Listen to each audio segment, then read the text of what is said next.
Hello, everyone. Welcome back to another edition of Novelists Unwind. I'm here with my guest, Liz Johnson, and we are just pretending that we are on a beach, sitting in the Adirondack chairs, enjoying a sunshiny day. And we ask you to join us while we talk about Liz's writing journey and her latest book, which I'm going to let her show you in just a moment. Liz has she's been up for ACFW Carol Award, I believe, 2 times, right? Mm-hmm. And is just a fabulous author. So, Liz, can you just tell us a little bit about yourself and about the latest book that you've written? Sure.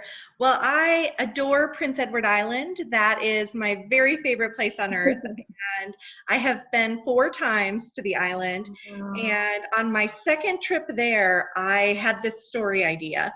And it took quite a few years to get from a story idea to an actual book. Yeah. But in 2016, The Red Door Inn released, and that was the first book. Here it is. There it is. That's the first book in the Prince Edward Island Dreams series. And then I just released my 3rd book in the series, On Love's Gentle Shore. And so the first book sort of talks about the how they got the inn open. And the second book in the series is all about the chef at the inn. Mm-hmm. And the 3rd book is about just a young woman who grew up on the island and then came back to the island after 15 years. She had a really rough childhood, a lot of neglect and abuse, and she felt very alone, and she had always planned to leave the island with her best friend, and then his father passed away, and so he had to stay on the island, and she left without him. And so now she's back after 15 years, and she's planning her wedding to another man. Oh, and of course, there's some tension there, and things get even worse when her venue for her reception, for her wedding reception, is sort of pulled out from under her, and all of a sudden she needs a place to have the reception, and it ends up the only place on the island that they can do it is her former best friend's dairy barn, an old barn that they need to refurbish and get ready in time for the wedding. And he reluctantly agrees to help her and to do this, but they come together and they end up butting heads quite a bit. Right. At least right at first, until they start to remember why they were such good friends all those years ago. Oh, I like that. That's really cool. And these books are published by Revell, right? Yeah. Yes. Revell. So I'm reading The Red Door Inn right now and loving it. And the inn does play a part, right? Am I right, in each of the stories, at least a little bit of a part? So the Red Door Inn is the inn where Natalie, who's the main character in On Love's Gentle Shore, she's staying at the inn along with her new fiance, and Marie, who owns the inn by the 3rd book. Okay. In the first book, she doesn't own the inn yet. All right. Yay, go Marie. So Marie, who's in the first book, she owns the inn, and she is also the wedding planner. And so she's sort of serving 2 functions, and she plays a big role in the 3rd book as well. And so Natalie is staying at the inn, and Hayden, who is the heroine of the 2nd book, and the chef, she's making the wedding cake. So there's a lot of familiar faces if you've read the first 2 books or are familiar with them. They show up quite a bit in the 3rd book. But the actual inn, the Red Door Inn, is it plays such a big role in all 3 books. It really is sort of that touchstone, that place of safety. And I don't want to give away what the Red Door what the Red Door stands for. Played in the Red Door Inn. I'll find that out. You find out what the Red Door stands for, and it really ends up just being a place of safety and security in the midst of life's storms. Oh, that's so cool. That's great. Okay, I was going to ask you then, can this also be read just as a standalone? I mean, even though there's all this familiarity going on with the other 2 stories. Yes, absolutely. All three books in the series, I think, can really be read as a standalone. Um, I think that it adds something if you read them in order, because when you see a face, it's not brand new. One of my favorite characters who shows up in all three books is named Aretha Franklin. Yes, not the singer. Not the singer. Yes, I love that. She's one of my very favorite characters. I don't know where she came from, but she is island through and through. She grew up on PEI and just has this warmth to her and this compassion. And so Aretha shows up in every book, and I sort of love that. But I feel like maybe it's her story that if you don't read the books in order, maybe you miss out on really a big part of her story.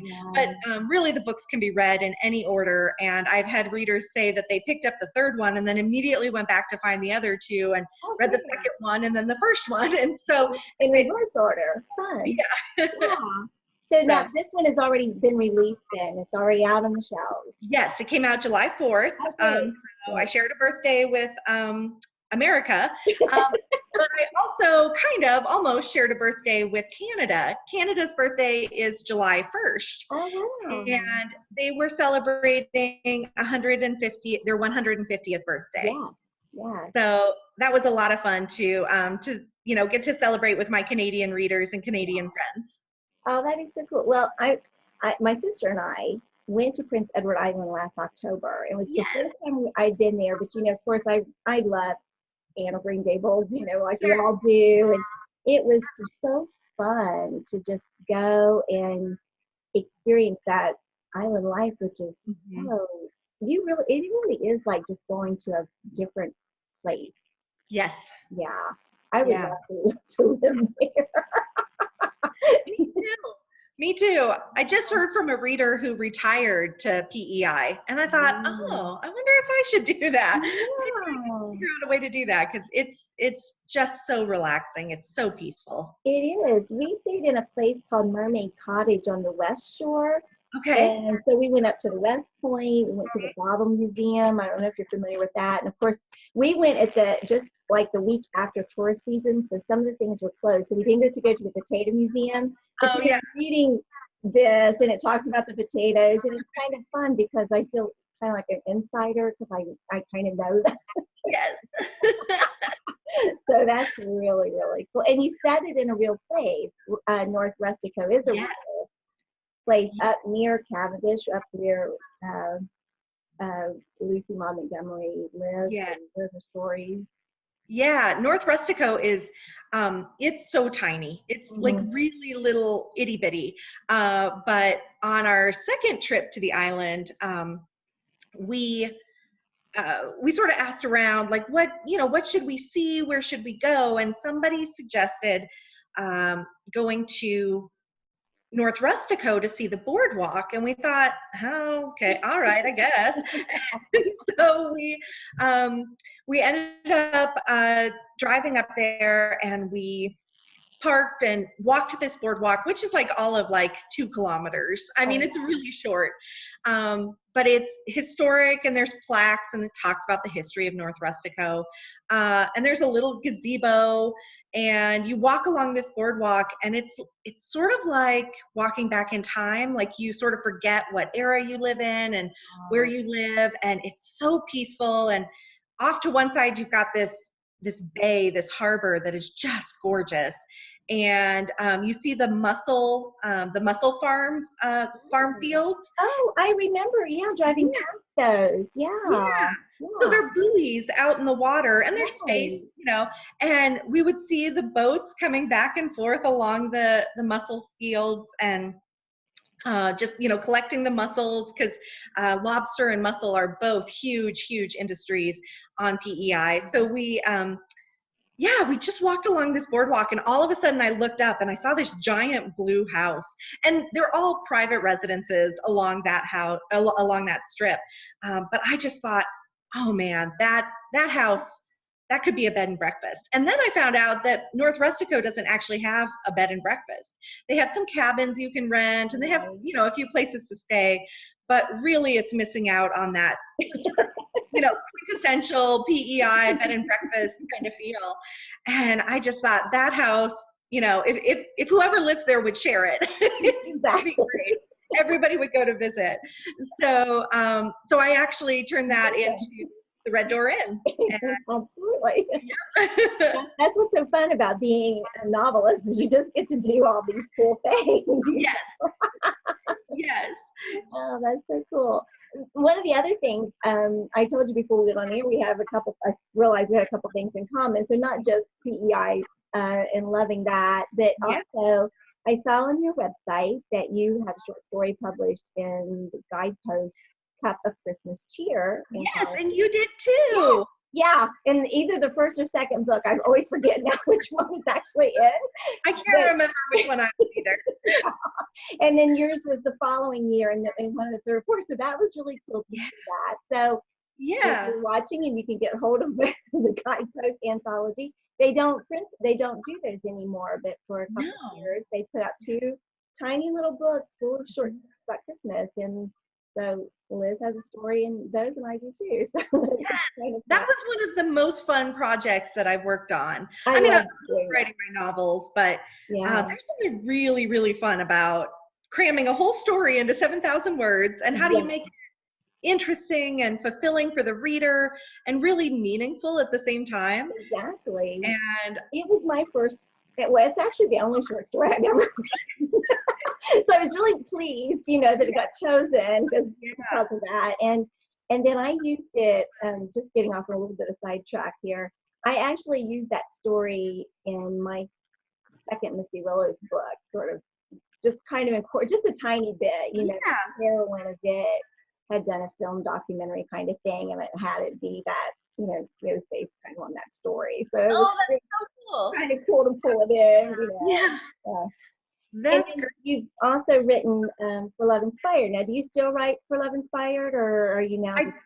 I do, yeah. My 10th Love Inspired Suspense comes out in October. Wow. And I actually started with them back in 2009 and wrote my first, I don't know. I think I must have written probably 7 books for them before I started writing for Revell.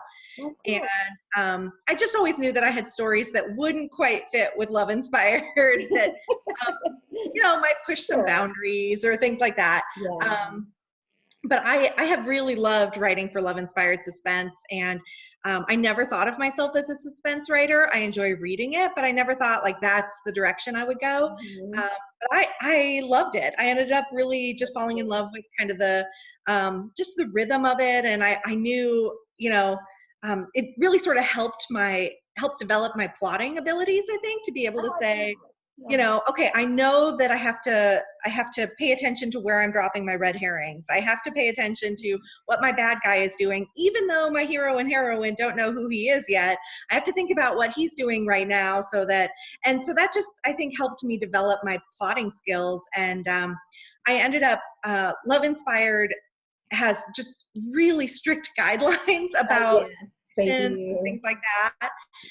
And so I was required to turn in a long synopsis with every book, and with every proposal. And so and these were 5,000 to 7,000 words, just a synopsis, and they were so in depth.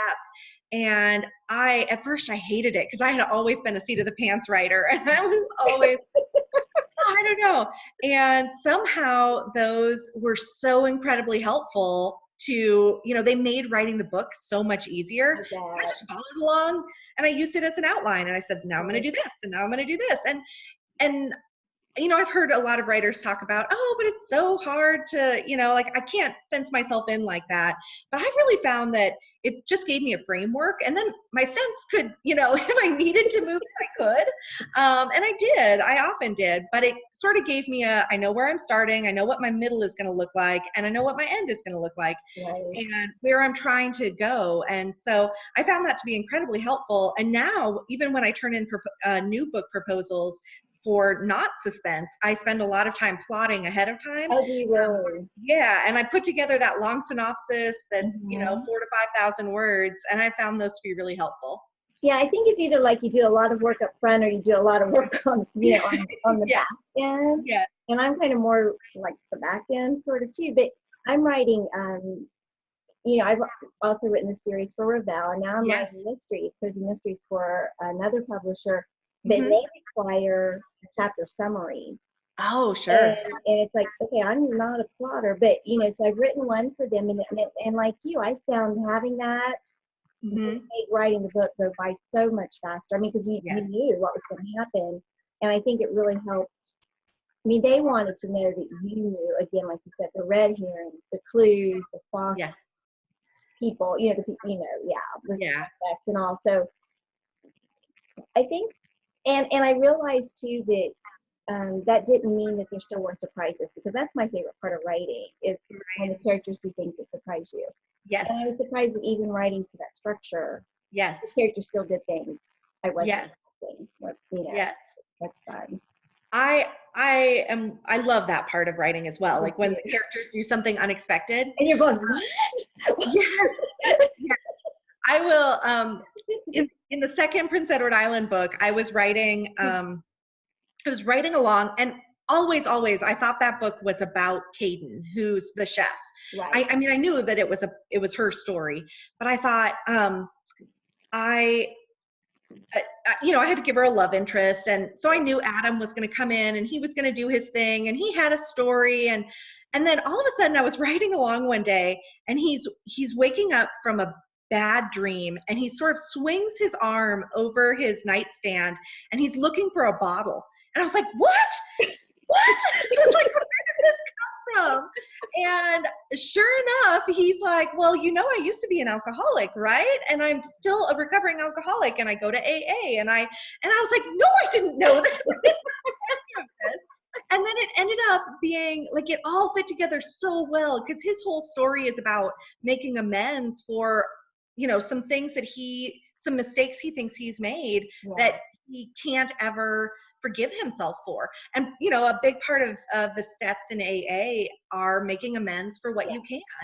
And so he's desperately trying to make amends, and he can't. There is no way to bring back lives that are lost. And so he's kind of struggling with this, and he just ended up being one of my favorite characters ever. And I had no idea all this backstory, all this stuff going on with him.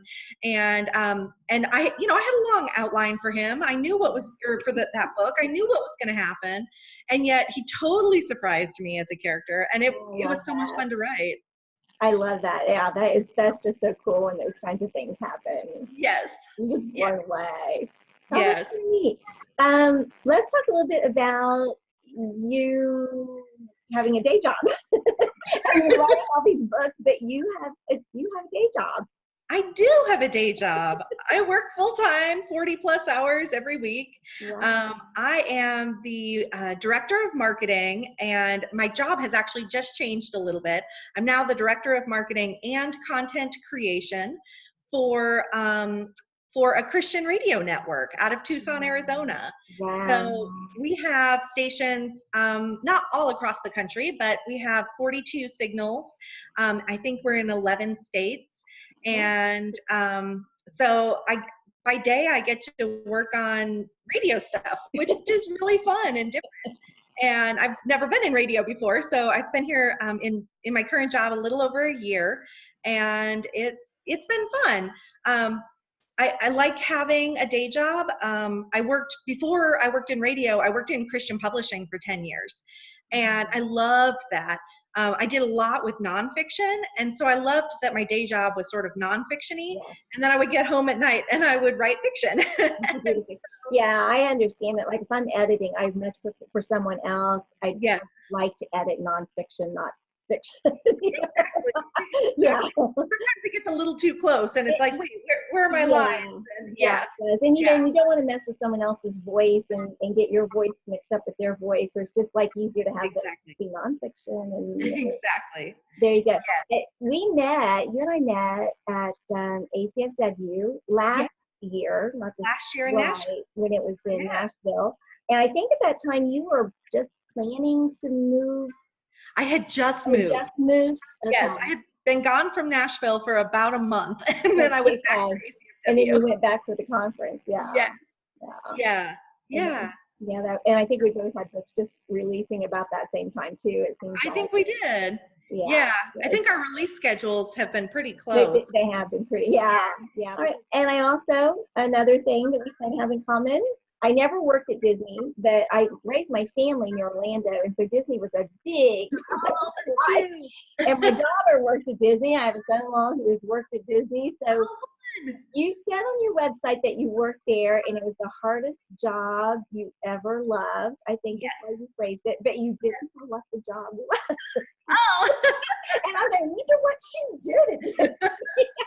Well, I wish that it was super exciting, but I was part of the Walt Disney World College program, which is a program where Disney reaches out to universities and colleges across the country and recruits college students to come spend a semester working for them. And they have a huge number, thousands of students from across the country come and do this. And I was a merchandise hostess, which basically meant that I worked in gift shops. More specifically, I worked in the Magic Kingdom, in Liberty Square with the Hall of Presidents and the Christmas store and the Haunted Mansion, and I often worked at the Haunted Mansion cart. So I was outdoors in Orlando in a polyester outfit. It was so hot.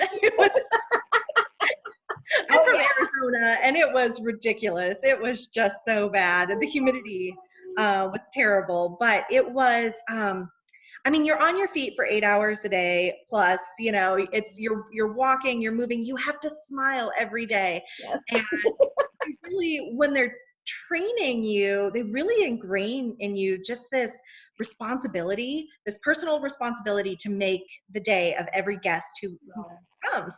And that's huge. Like when you think about Disney and how much fun you had and what a great day you have, even if you're tired and the kids are whining or whatever, you know that the people who work there are making it that much better. They do. Absolutely. It just was an incredible experience. It was such a hard job to be on, especially for an introvert. I play pretty good at being an extrovert, but mostly I just like to be. I get that. So to be on all the time, all day, never to be able to close your office door or put your earbuds in and ignore everybody or, you know, anything like that, you've just got to be on. And I had some really memorable experiences, and I had some that I wish I could forget. But it was such a wild, wonderful experience, and That's so cool.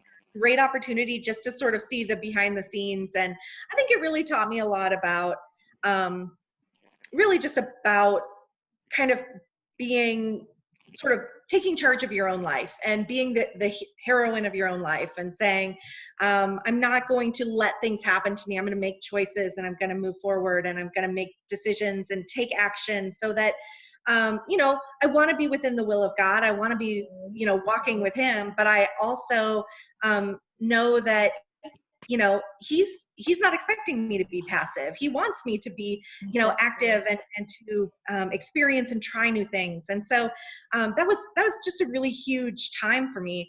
And in fact, I don't think if I had not gone to Orlando to Disney World, I don't think I would have written my Prince Edward Island series. Really, I can definitively say that. I was, tie that together for us. Yeah. Okay. So I was 19 years old. Yeah. My sister, who was my best friend, still is my best friend, had just gotten married, and I had like a full-on Anne of Green Gables at Diana's wedding meltdown. Like I did fine during the wedding, but as soon as the wedding was done and they were off, I just had this meltdown of like, I just felt like nothing was ever going to be the same, and I couldn't, you know, and I just, it was a full-on Anne of Green Gables meltdown. And I love that. so I was so grateful that I had this Disney World experience to look forward to, and I was like, I'm going to Disney, and I knew that I was, and like 2 weeks after my sister's wedding, I left for Disney, and I got there and I thought, this is going to be great. And I was so lonely. Like, I was so lonely. And I lived in an apartment. You could have called me. I know. I wish I had known you back then. You know, it was such a great experience, but I was missing those kindred spirits. And every day I would eat lunch by myself in the cafeteria. So I'd bring my little lunch with me from home because I was making $6 an hour and it wasn't going to cover much. And so I would sit in the cafeteria all by myself, and I didn't have any friends to eat lunch with. And that sounds like such a simple thing, but it really isn't. And so one day I had moved out there with a suitcase, and my mom mailed me a giant box, and that was everything that I owned, that I had with me in Orlando. And so I called my mom. I said, Mom, would you send me some books? And she said, yeah, what do you want? I said, I don't know. I just need a friend. And she said, okay. So about a week later, I get this little box in the mail, and it's pretty heavy. And I was like, whoa, what'd she fit in here? And it was the Anne of Green Gables series that had been on my mom's shelf for as long as I can remember. Always, always, she had it on her shelf in her bedroom. And so it was a piece of home, but I had never read the series. I had seen all the movies and I had loved them. And so she sends me this Anne of Green Gables series, and I was like, okay, it's all I've got. I started reading them, and I said, I just devoured them. Every day at lunch I was, and I had the book in my locker at work, and whenever I had a spare minute, I was reading. And so I read that whole series during that semester. And then flash forward about, I don't know, 5 years, and I started thinking about writing. And my mom had, I was sort of playing around with writing, not doing well at it. And my mom had heard about a correspondence course for writers that Jerry Jenkins. Oh, yeah. Yeah, so it was the Jerry Jenkins Christian Writers Guild, and that's now closed, I think. I think so too. Yeah. Yeah, but they offered a 2-year correspondence course, and my mom said, would you like to take this? And I had just graduated college, and I said, yeah, I really would. And I said, but I don't have this kind of money. And she said, your dad and I will make it work for you if this is what you want. And I said, okay. So they did. They signed me up, and I signed up, and I had a mentor, and I worked for 2 years to really work on my craft and work on my writing and learn the business. And a couple years later, I was working on the book that became my first book. And I wasn't joking, but I don't think my mom took me seriously because she laughed at me. But I said, Mom, when I sell this book, when I sell my first book, I'm going to take you to Prince Edward Island. And she said, oh, haha, whatever. And then I sold my book, and then I said, Mom, I love you, but nobody tells you don't make any money on your first book. I said, could we wait another book? And she said, yes, of course. And then I sold another book the next year. And so that was 2009. I sold my second book, and I just said, I have to make this work. I have a little tiny advance, and I don't care. I have to make this work. And so I called my mom. I said, get your passport. We're going to go to Canada. And she was like, no. And I said, yes. And so that was January of 2010. And then we went in September of 2010 for the first time. And that began my love affair with Prince Edward Island. I mean, I'd always loved Anne. I'd always loved how Lucy Montgomery talked about the island and the visuals from the movies. Lovely, so beautiful. But for me, there was nothing like being there, nothing like walking where Lucy Maud Montgomery had walked. And the house, Green Gables was bigger than I expected it. Did you get that too? It's like, oh my gosh, I just did not realize this house was this big. Yeah, I was, I think, mostly surprised by the surrounding land around it. Yeah. I don't know if you walked those trails or not, but we walked a couple of them, and then we got onto the golf course and got kind of back, and you can't, so we had to go. Yes. Don't get hit by the golf balls. Yeah, so there's a golf course next now too. Right next to it. But yeah, the house was bigger, and the barn was huge. Oh yes, the barn was wonderful, and I'm trying to remember. Oh, last time we were there, we took my niece, she was 11 at the time, and they were doing an Anne of Green Gables reenactment, and so she got to play Anne in the reenactment. It was so fun, so great.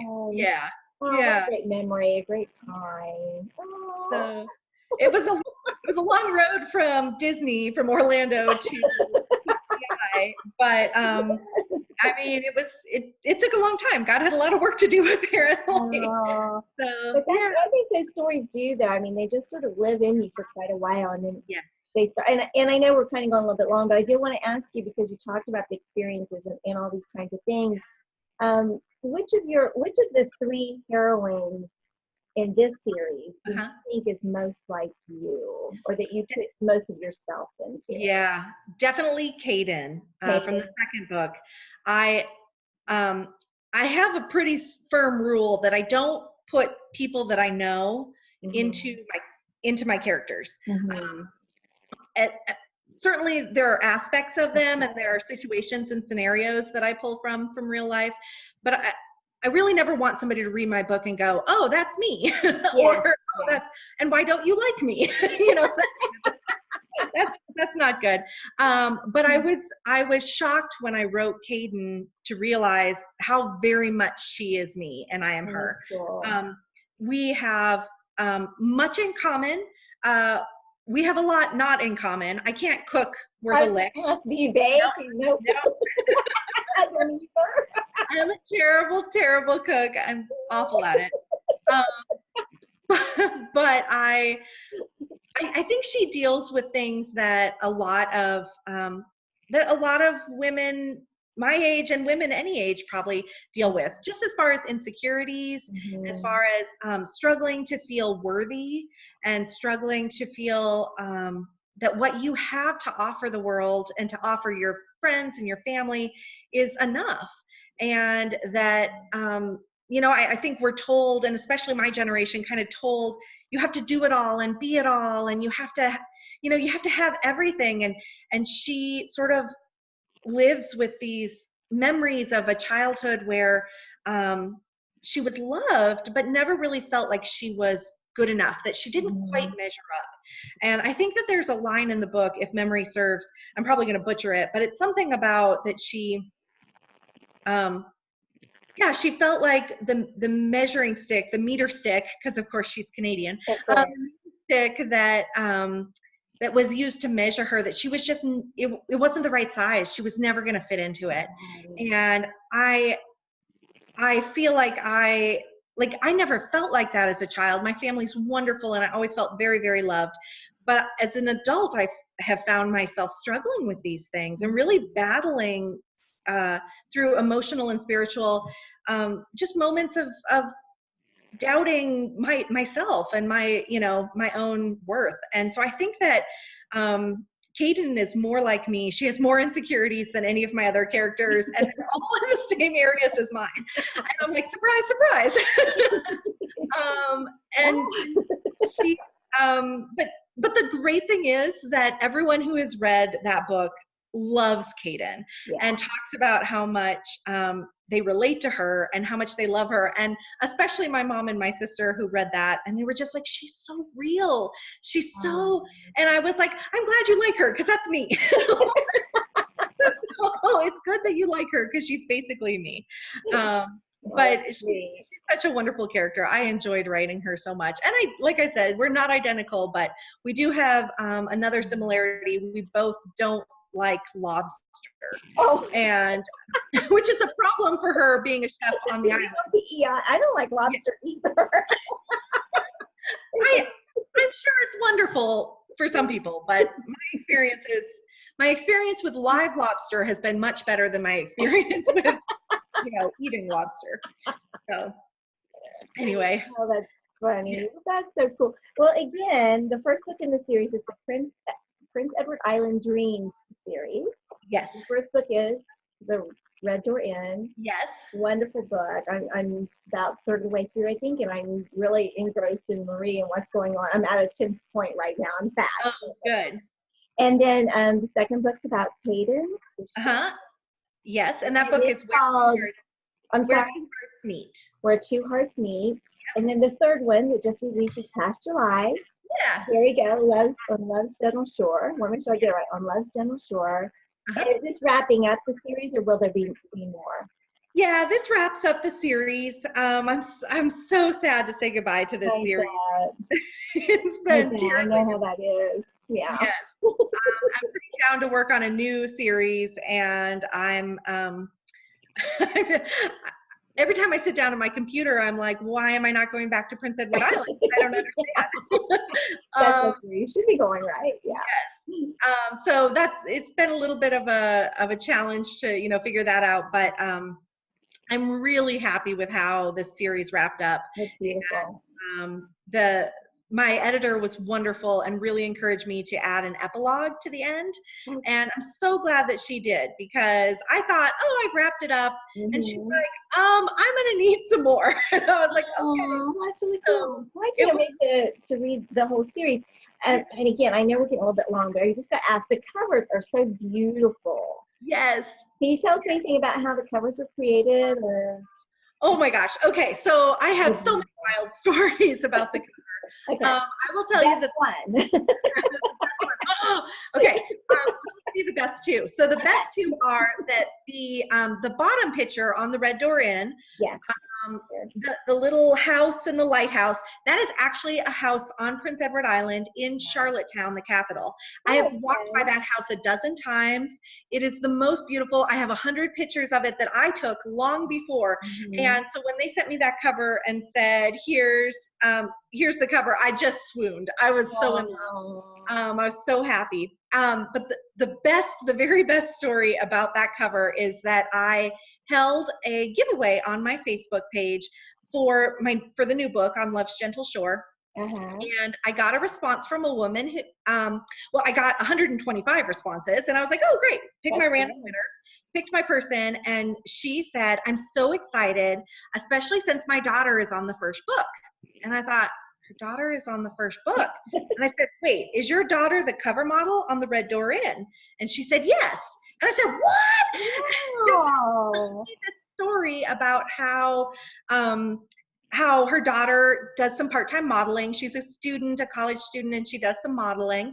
And she happened to model for this photographer who was doing a shoot in, I think they did the shoot like in Chesapeake Bay area. And anyways, then Revell was looking for a cover model. They sent me one suggestion, and I was like, no, that's not Marie. It just doesn't look like her. And they were like, okay. So a little while later, I get this cover with this girl, and I was like, she's perfect.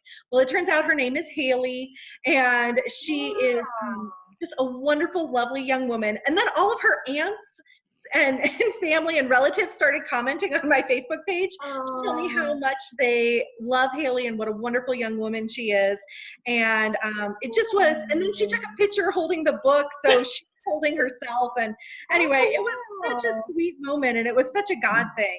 Her family are wonderful believers, and just they were just delightful. And I was just like, this is such a God thing. I never would have met them if I hadn't randomly selected. Her mom is the winner. Yeah. And they've just, and they're wonderful. And then of course her mom was like, well, everybody in the family bought a copy of the book because they had to have Haley on the book. And I was like, absolutely. That's the best thing. So, that's such a cool story. Yeah, it was such a God thing. It was really cool. Okay. Well, tell me now then how your readers can connect with you. Where do you like to hang out most? I like to hang out most on Facebook. Yeah. That's kind of my go-to place. I'm at facebook.com/Liz Johnson Books. Okay, Liz. I'm also online at Liz Johnson Books. So I don't blog on my website. I'm not consistent with that. I do have a blog, but it's mostly just for giveaways and things like that, which I always talk about on Facebook. And I'm also on Twitter and Instagram, also at Liz Johnson Books. Oh, good. So that makes it easy. Yeah. And one last question. At the end of a hard day of both working at your day job and writing, or let's say when you finished a book, what's your favorite way to unwind? My favorite way to unwind. I pretty much after every book I finish, I treat myself to a facial. I go to a spa and I let somebody massage my hands and my feet and my face. And I just feel like I'm glowing afterwards. My best friend and I started doing that together in Nashville. And so now she's still in Nashville and we have to do it separately, which is very but that's my favorite way to just unwind after finishing a book. It feels like job well done. I can sit back for a moment, take a breather before I have to start the next one. Exactly. Oh, that's wonderful. Well, Liz, thank you so much. This has been a lot of fun. And we've chatted a long time. I don't have a book near me, so I've had a wonderful time too, Johnnie. Thank you for having me. And thank you. And thanks everybody for watching the interview. We're glad you're here. I ask you to join us again next week on Novelists Unwind. Till then, bye-bye.